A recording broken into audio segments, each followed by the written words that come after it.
Guys welcome back to the channel बड़ी। So भाई थोड़ा सा बैकग्राउंड में नॉइज़ आ रही होगी, वो कूलर चला रखा है यार भाई यहाँ। भाई इतनी गर्मी हो रही ना यार, सच्ची कह रहा हूँ। मतलब दिन में पता है हालत ऐसी हुई कि दिन में पड़ा नहीं जा रहा है। मतलब दिन में तुम बैठ रहे हो, तुम्हारे जैसे मैं चेहरे में बैठ रहा हूँ, मेरे पीछे पीठ पे पूरा पसीना पसीना। पता है मैं देख रहा हूँ 5 मिनट में गीला कहाँ से हो रहा, तब तक देख रहा हूँ भाई पूरे पीछे पीठ भीगी है यार, पसीना ही पसीना। दिन में तो बिल्कुल मतलब तुम खींचना चाहो, अगर यहाँ मतलब उत्तराखंड से कोई देख रहा तो भाई वो रिलेट कर पाएगा हल्द्वानी से। भाई मतलब तुम खींचना चाहो पढ़ाई तो तुम सुबह खींच सकते हो, और तुम सिर्फ शाम को खींच सकते हो। दिन में तो भाई बिल्कुल नहीं हो रहा है, 1 घंटा मुश्किल से पढ़ पाओगे बहुत ही। बाकी तो भाई सुबह और शाम ही खींच पाओगे, है ना। तुमने टाइटल में सही पढ़ा, न्यू जर्नी बिगिंस। भाई अब मैं ड्रॉप का मुश्किल मैं कर रहा हूँ, ड्रॉप का मुश्किल ही है लेना, क्योंकि भाई नहीं हो पाएगा यार भाई, बहुत मुश्किल है। फिर से मेरे बस का नहीं है यार, फिर से सब चीज़ रिपीट करके पढ़ना है यार, इसलिए ड्रॉप का तो मुश्किल ही है। मैं वही अभी जितना रिवाइज़ हो पाता है मैं उतना करूँगा, क्वेश्चंस ज़्यादा से ज़्यादा प्रैक्टिस करने की कोशिश कर रहा हूँ। अभी मेरे एक सीयूईटी का पेपर है और एक पंतनगर का पेपर है, तो मैंने दोनों पेपर साथ में भर रखे हैं। तो इससे ये फ़ायदा होगा ना कि अगर मान लो यार अब पंतनगर में ऐसा है ना, 11th भी आती है, 12th भी आती है। अब मैं पहले अभी 12th पढ़ रहा हूँ क्योंकि सीयूईटी का भी है, सीयूईटी का भी हो जाएगा तैयार और पंतनगर के लिए भी हो जाएगा जो कॉमन है। उसके बाद मैं पढ़ूँगा 11th। मतलब मैंने सोचा है कि 15 तारीख तक तो मैं 12th कर ही लूँगा, मई 15 तक 12th पूरी निपटाता हूँ 15 तक। उसके बाद मैं सीयूईटी का पढ़ूँगा। बस एक केमिस्ट्री पढ़ने में थोड़ा सा मुझे बवाला लगता है। तो भाई अब मैंने एक दिन कल वीडियो नहीं डाली, वो कल यार एक्चुअली ऐसा हुआ, कल घर आने में लेट हो गई थी। खेल के आया था ना मैं शाम को, हम सब फ्रेंड्स लोग खेलते हैं क्रिकेट, तो लेट हो गई थी। तो फिर यार भूल गया मैं वीडियो बनाना, फिर मन जैसा नहीं करा। बाद में याद आया, फिर मैंने कहा छोड़ो यार अब इतनी लेट में क्या डालते हैं। तो अभी भी भूल गया था मैं, अभी भी मैं भूल गया शाम को। मुझे अभी जस्ट याद आई कि मैंने कहा हाँ यार वीडियो भी तो डाल देता हूँ, है ना। तो मैंने क्या पढ़ा कल, देखो आज मैंने पढ़ रखा है फिज़िक्स का। मैंने एक चैप्टर निपटा लिया है, मतलब क्वेश्चंस नहीं करें, खाली अभी थ्योरी पढ़ी है और ऊपर ही ऊपर पढ़ी है। मैंने रिवाइज कर टाइप का कर लिया, नोट्स पढ़े थे ना उसमें फिज़िक्स वाला के सीयूईटी के नोट्स, सफल बैच के 3.0, तो मैंने उसी को रिवाइज़ कर लिया। तो मैंने उसी को रिवाइज़ करे और क्या कहते हैं मैथ्स का भी पहला चैप्टर कर लिया है सेट्स, उसमें भी नोट्स को मैंने रिवाइज़ करे सारे फंक्शंस को, और जितने भी फंक्शंस हैं सबके डोमेन रेंज सब याद करी। और अब जीएटी का एक चैप्टर निपटा लिया, उसके कुछ क्वेश्चंस बचे थे। मैं जीएटी में तो भाई क्या है, जीएटी में ना पंतनगर में कोई सिलेबस नहीं है परफेक्ट, मतलब उसमें साफ लिखा था नो सिलेबस, क्या लिखा है, सजेस्टेड, इस टाइप का कुछ भी था।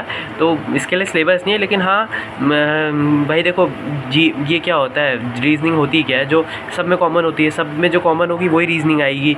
तो मैंने जो सीयूईटी की रीजनिंग है मैं वही पढ़ रहा हूँ इसके लिए भी। देखो रीजनिंग उसमें सिलेबस है, उसमें कुछ सिलेबस तो लिखा नहीं था रीजनिंग का, जब सीयूईटी में तो रीजनिंग का सिलेबस दे रखा है ना। तो जो सीयूईटी में हम रीजनिंग पढ़ रहे हैं भाई वही आएगी मेरे हिसाब से तो, और कुछ इससे रीजनिंग के बाहर तो भाई इससे तो ज़्यादा कुछ होगा नहीं। तो सीयूईटी वाली रीजनिंग ही मैं पंतनगर के लिए पढ़ रहा हूँ। और देखो उसके लिए नो रिक्वायर्ड सिलेबस है, तो भाई वैसे भी वहाँ तो फिर खुद से ही करना पड़ता है ना। तो यहाँ ही जो सीयूईटी में पढ़ रहा हूँ, डिकोडिंग एनोलॉजी जितने भी और सब है मैं वही पढ़ूँगा। तो आज मैंने एनोलॉजी पढ़ी थी, तो वो पढ़ा। उसके बाद अभी मैं केमिस्ट्री पढ़ रहा हूँ, पहला चैप्टर सॉल्यूशंस।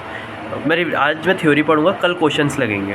अब कल क्वेश्चन डे है, कल सबके क्वेश्चन लगाऊंगा। 30 क्वेश्चन है मैंने उसमें देखे थे सीयूईटी के लिए, तो उन्होंने सुपर 30 क्वेश्चन है, तो मैं वो क्वेश्चन करूँगा सबके 30 ऐसे, एक दिन थ्योरी एक दिन क्वेश्चन। तो शायद मोस्टली मुझे डर है केमिस्ट्री यार, केमिस्ट्री मुझे बहुत गंदा लगता है यार, केमिस्ट्री पढ़ना पसंद ही नहीं यार, सच कह रहा हूँ। एकदम सब्जेक्ट क्या कहूँ मैं, बेकार। अब देखो मैंने तुम लोगों को मैंने कहा ना, मैंने वो डोमेन रेंज मुझे याद आया, मैं देखो ये सब लिख रखा है, मैंने सब ये याद करे हैं, ये देखो यहाँ, तो मैंने सब लिख रखे हैं। और ये एनालॉजी के क्वेश्चन कुछ करे थे मैंने, फिर नहीं कर पाया। ये पूरा पन्ना तुम्हें कुछ समझ नहीं आ रहा होगा, मैंने ऐसे अपने उससे पढ़ने के लिए कर रखा है, ये है ना। ये तो पहले के हैं। तो मतलब ऐसा है कि भाई अब मैं पूरी जी जान लगाना चाह रहा हूँ यार, क्योंकि यार अब भाई इसके बाद कहाँ जाऊँ मुझे भी नहीं पता यार, मैं सच कह रहा हूँ। मैं कह तो सबसे प्राइवेट कॉलेज जाऊँ ना, लेकिन भाई मैं इसके सच्ची में कहाँ जाऊँ मुझे खुद को भी नहीं पता है। मेरा एजुकेशन लोन लेकर सच कह रहा हूँ मन नहीं है। अगर कोई वीडियो देख रहा है, अगर कोई मुझे जानता हो, लेकिन क्या कहते हैं, लेकिन मतलब सच कह रहा हूँ, मुझे एजुकेशनल लोन का बिल्कुल मन नहीं यार। मेरा मन कर रहा है विदाउट एजुकेशनल लोन, ऐसा एक प्लान मेरे दिमाग में आया था कि मैं नैनीताल डीएसबी कॉलेज में एडमिशन ले लेता हूँ, ठीक है। मतलब एक वैसा वो आया था, ऐसा हो सकता है, मैं कर सकता हूँ, मेरा कुछ भी नहीं है भाई। मैं अगर मन करा ना मेरा ये भी कर सकता हूँ, मैं डीएसबी कॉलेज ज्वाइन कर लेता हूँ। उसके बाद नैनीताल जो भी है, अल्मोड़ा, नैनीताल, अल्मोड़ा भी बहुत अच्छा है, मैंने सुना है। तो अल्मोड़ा का बहुत अच्छा है लिटरली, मतलब ये जो बीएससी करने के लिए बहुत अच्छा कॉलेज है वहाँ। तो मैं अल्मोड़ा या जाने वहाँ ज्वाइन कर लेता हूँ, फिर आराम से सितंबर में जो एनडीए का पेपर है उसके लिए खूब वहीं जी तोड़ मेहनत करूँ, और जो भी अगर सिलेक्शन होता है, नहीं होता है कोई बात नहीं, वो हो जाएगा। रिटर्न तो क्वालिफाई करूँ, एसएसबी में बाहर हो जाऊँ ना हूँ कोई बात नहीं, लेकिन ये है। तो ऐसा सोचा था, लेकिन ऐसा भी कर सकता हूँ मेरा मन, क्योंकि भाई मेन है कि आप अच्छी जगह जाओ, है ना। मैं एनडीए में चला जाऊँ तो वो भी अच्छा है भाई, फिर तो कौन कहेगा, फिर कोई नहीं कहेगा, भले ही कोई बात नहीं, 1 साल की फिर वहाँ से बीएससी की डिग्री ले लेंगे, है ना। और बीएससी भी कोई बुरा नहीं है यार, बीएससी भी कर सकता हूँ, ऐसा कुछ नहीं है। मैं अल्मोड़ा से या वहाँ से प्लान इसके भी बन रहे थे मेरे, है ना। मैं बीएससी करूँगा या बीटेक करूँगा, इन दोनों में से सोचा है, इससे बाहर तो मुश्किल ही है अगर करूँगा। बाकी है ना, बाकी आप देखते हैं यार आगे क्या होता है। अगर प्राइवेट में जाएंगे किसी तो फिर देखेंगे। वैसे तो पंतनगर में कोशिश करूँगा अपनी पूरी जी तोड़ मेहनत कि पंतनगर निकाल लूँ। अभी तक तो कोई एग्ज़ाम नहीं निकाल पाया ना, तो मैं अब थोड़ा सा गिल्ट टाइप का हो रहा है कि यार कोई भी एग्ज़ाम अच्छे से नहीं निकाल पा रहा हूँ, उसमें अच्छे नंबर नहीं यार, क्योंकि पढ़ लिख कर ही नहीं जा रहा हूँ। जब तक तुम पढ़ोगे तो तुम्हारे नंबर कहाँ से आएंगे। तो मैं इसके लिए मैं अच्छे से पढ़ रहा हूँ, एकदम रिवाइज़ करके जाऊँगा भाई पेपर, है ना। बाकी तुम लोग अगर पंतनगर का भरना चाह रहे हो तो आज तो ऐसे भी लास्ट डे है 30 को, कल तो फॉर्म बंद हो जाएंगे। तो अगर कोई भरना चाह रहा है, मेरी वीडियो देख रहा है तो भर लेना भाई, अच्छा ही होगा, फ़ायदा होगा, है ना। बाकी चैनल को लाइक करना, सब्सक्राइब करना, और कोशिश पूरी करेंगे हम पंतनगर क्रैक करने की, है ना। चैनल को लाइक करना, सब्सक्राइब करना, शेयर करना। Thank you.